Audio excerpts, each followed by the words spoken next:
Well, I think welcome back to another coffee and a chat.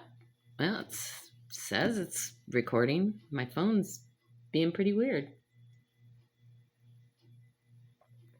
We're trying this again because my phone just cut it off. So we'll see if we can get through this, okay? Could we say it's an attack of the enemy? It might be. That would fit in perfect with what I want to talk about. See, it's the wee hours of the morning that started about 3 hours ago when I had some dogs that needed to go out. They had an urgent need. And I'm glad I got up and I'm glad I took them out because they needed to. It would not have been good if I hadn't. But I never could go back to sleep. And I've been having this struggle because I've been fighting some anxiety and some worry and just basically being me. And so as I laid in bed for a few hours talking to the Lord, or a couple hours talking to the Lord. Oh, and if you're worried about me drinking coffee in the middle of the night, don't. This is just water. But even if it was coffee, it wouldn't keep me up. Unfortunately, caffeine does not. Caffeine kind of settles me down. Wonder what that means. It doesn't hype me up. It settles me down. If you know, leave it in the comments. Tell me what's wrong with me. But I decided, as I was laying there talking to the Lord, that I kind of got this feeling that I need to get up, make a video, and I wasn't going to be able to go to sleep until I made a video anyway.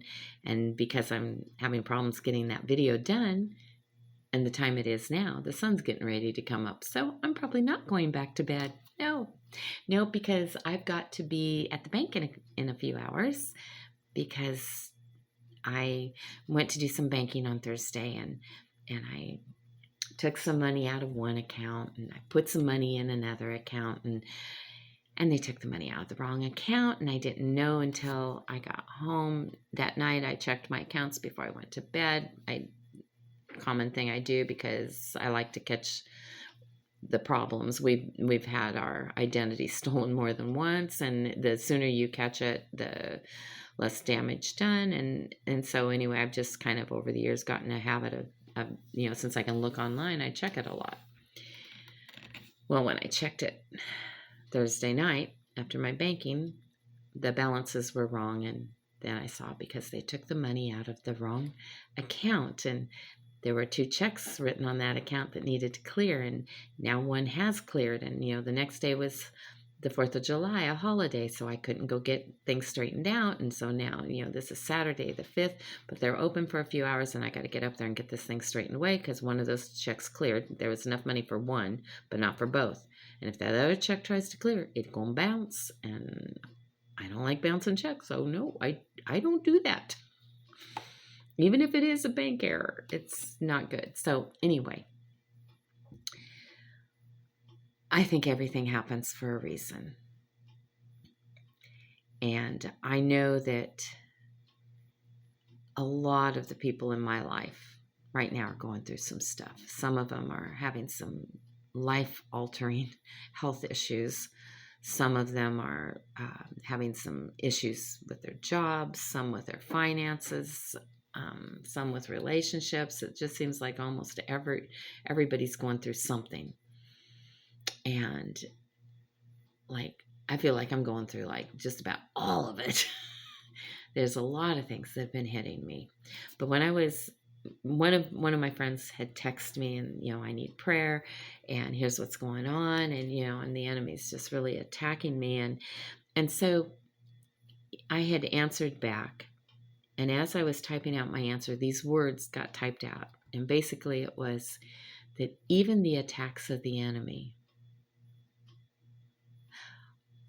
serve God's purpose in our life. And I wasn't even really thinking about it, but those words just kind of, I just kind of typed them out. And then I looked at it and I was like, whoa. That ain't me.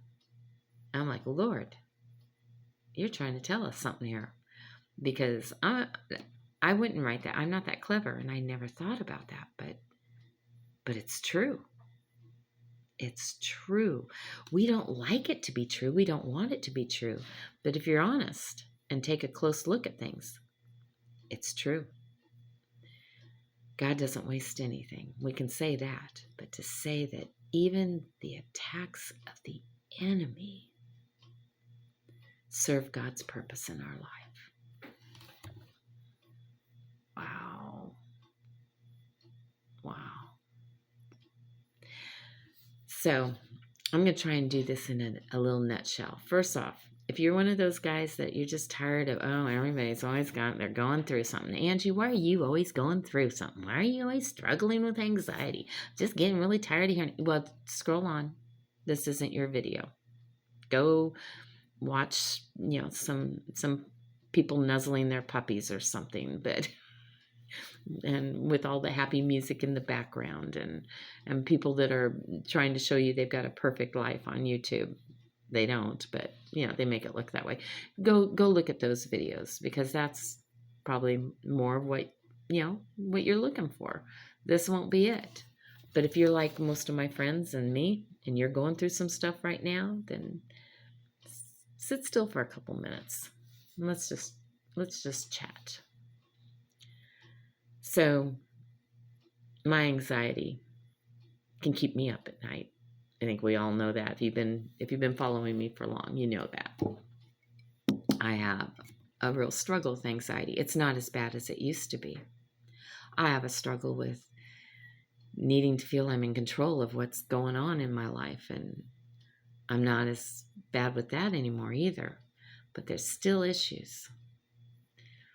And yesterday I was sitting there talking to Marvin, and I'm like, how can you even stand to be married to me? I mean, I am so broken, because I was just,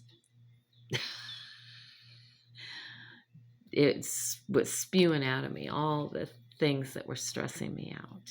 And he's just sitting there listening to me and probably thinking about what he's going to have for lunch. I don't know. But he looked attentive. And, I go, I'm just so broken. Sometimes I just feel like it's just not fair for you to have to go through that. And, and then, I'm like, what do you think? And Marvin, he's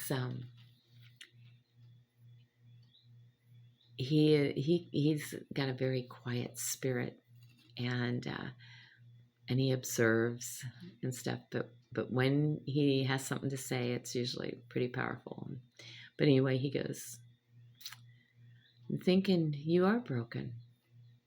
You're very broken, and sometimes more than others. And you don't like being broken, but in this life, you may always have a little bit of brokenness in you. But it's okay, because God works through that. And I'm like, yeah, he does. Even the bad things, the negative, it's not just the attacks of the enemy. We tend to say everything's an attack of the enemy. Sometimes it's our own stupidity.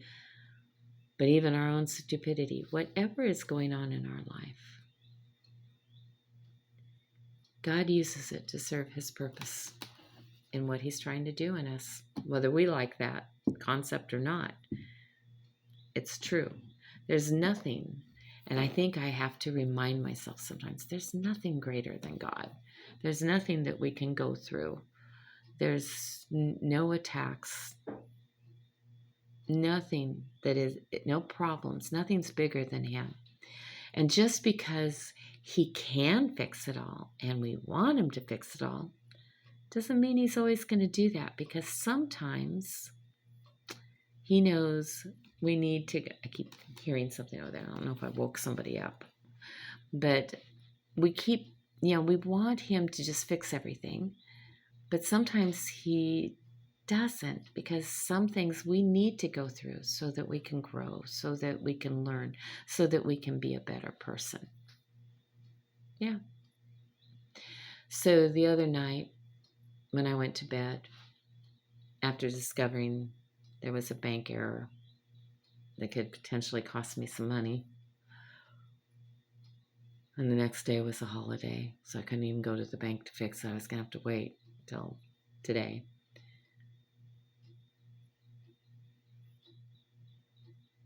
The scripture, to cast all our cares upon him because he cares for us. Some translations say cast all your anxiety. Some say cast all your worries. It all works for me. But I was like, I was talking to God about it. And I'm like, okay. If I want a drink of water, because I got water in here, all I gotta do is pick up the cup and take a drink. It's simple. It's an action I can take. I know how to take that action. I have the ability to take that action. I can do it. But when you say, cast all your cares upon him, okay, well, I understand that all this stuff that's knotted up inside of me, all these things I'm worried about and stressing over, I'm supposed to cast it on Jesus. I understand Jesus is the one.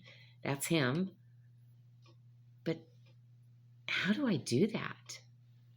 And so I laid in bed asking him, how do I do that? It's not as simple as take a drink of water when you're thirsty. Okay.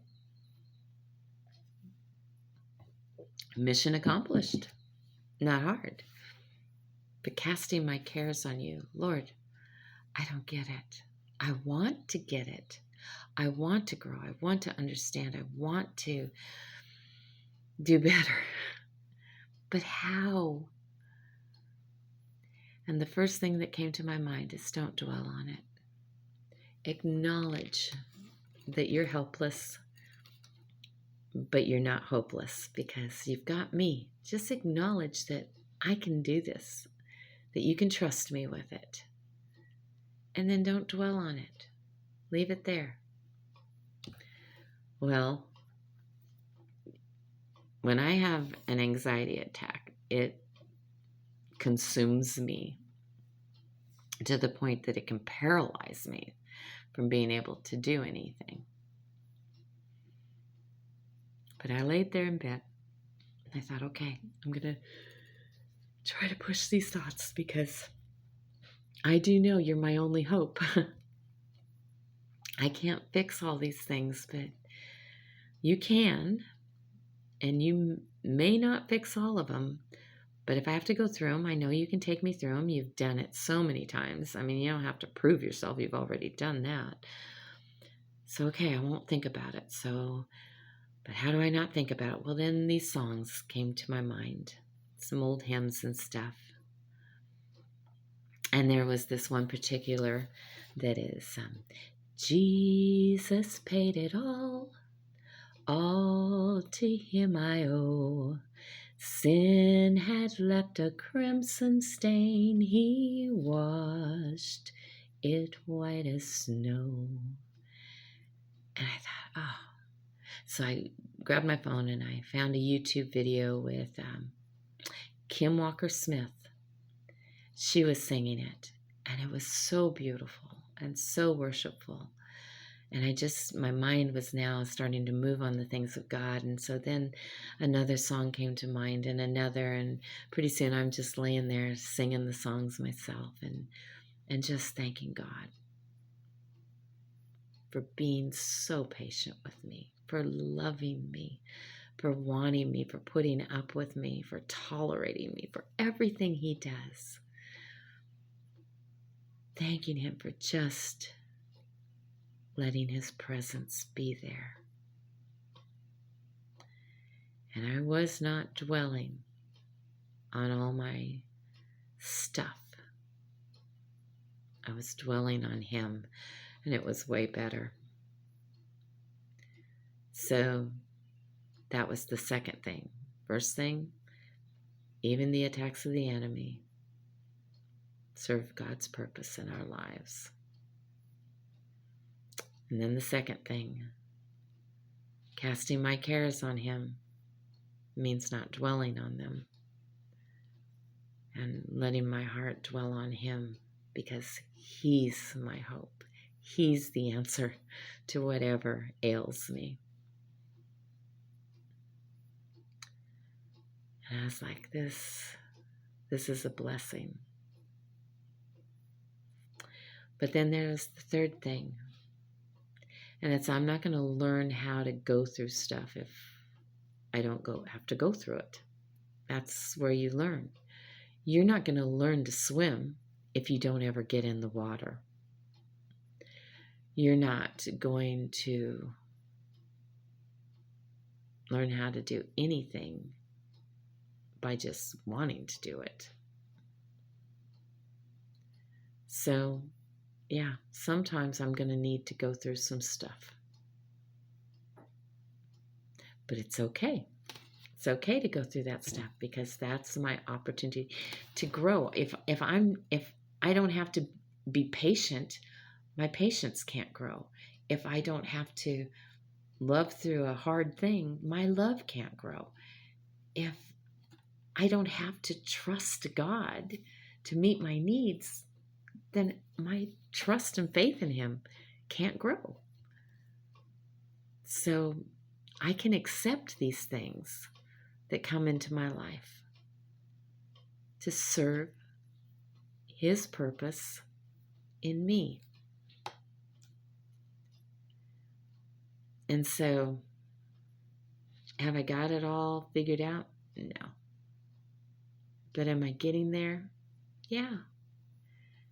And maybe Marvin's right. Maybe I'll never not be broken in this life. Maybe I'll always have some brokenness until I go home to be with the Lord. But that's okay, because it's serving his purpose in me, and it's making me a better person. I'm growing, I'm learning, and it's going to be okay. And 95% of everything I worry about is never even an issue. Now, when I go up to the bank today, I hope it's just a real easy, okay, no problem. We'll just take the money out of the account it was supposed to be taken out of, and then we'll put it into the account it was supposed to be put into. But the one account is kind of a little bit different kind of account, and you can't just do just anything like with your regular accounts, and it's kind of complicated. But it's not complicated for God. This could be very simple when I go up there, and then I'll be like, and usually it is. And then I'm like, what was I worried about? But until it's settled, that thing wants to eat at me. And I'm learning not to let it eat at me. Not easy. So, word of encouragement for you. If you're going through some stuff, acknowledge your helplessness in it, and acknowledge God's greatness, that he is your hope. He is your salvation. He is the answer to whatever you're going through. And then let him do what he needs to do in you. I hope this has made some sense, because I'm operating on very little sleep. I think I got 2 or 3 hours sleep, I think, before I had to get up and take care of the dogs, and I've been awake ever since. And there's not enough time to go back to sleep now, so he's going to get me through. He's going to get you through. And whatever it is that you're facing, there's some things, some choices to be made, and Marvin and I are, sitting in a position where there's some choices for us to be making, and it's a little bit stressful, but it's also kind of exciting, and just because we want something, there was something we were asking him for and really believing that he was going to say yes on it. I mean, it really felt like God had settled it, and the answer was yes, but it turned out the answer was no.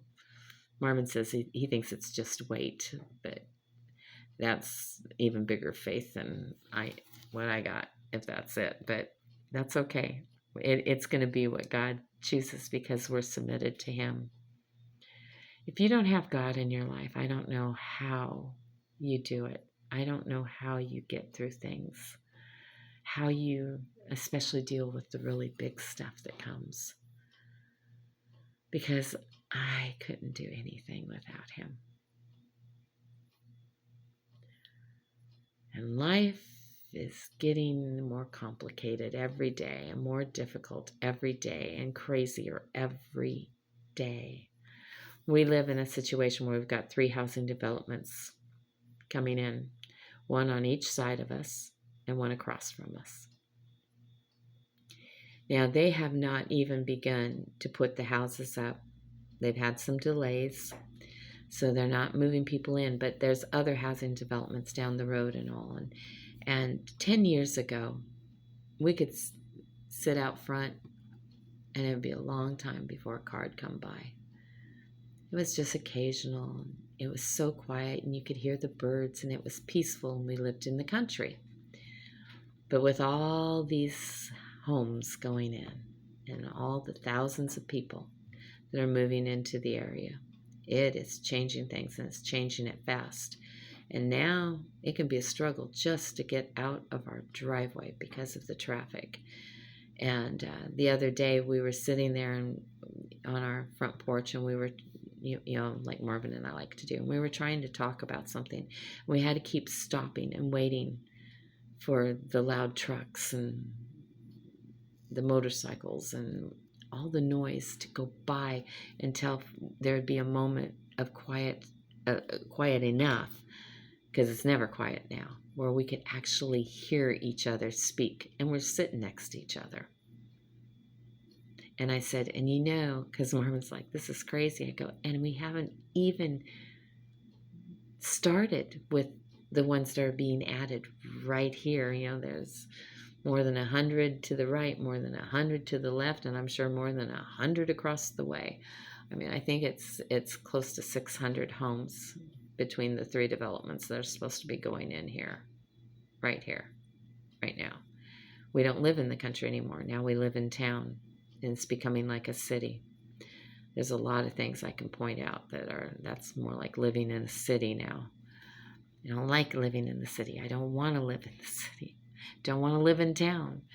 But here it's come to us, and there's a lot of changes, and those changes are encroaching on us and up on our land. And whenever they're out working on stuff, there's always workers on our land where they're where they're going to widen the road or whatever, or the flagger out front usually is standing in the opening to our driveway and has his car parked on our property, which is fine.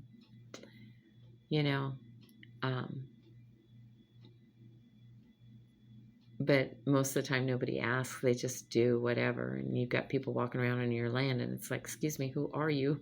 What are you doing? It's just, it's hard. It's hard for us. If we were younger, it probably wouldn't be as hard, but where we're at in life, it's hard. It is hard.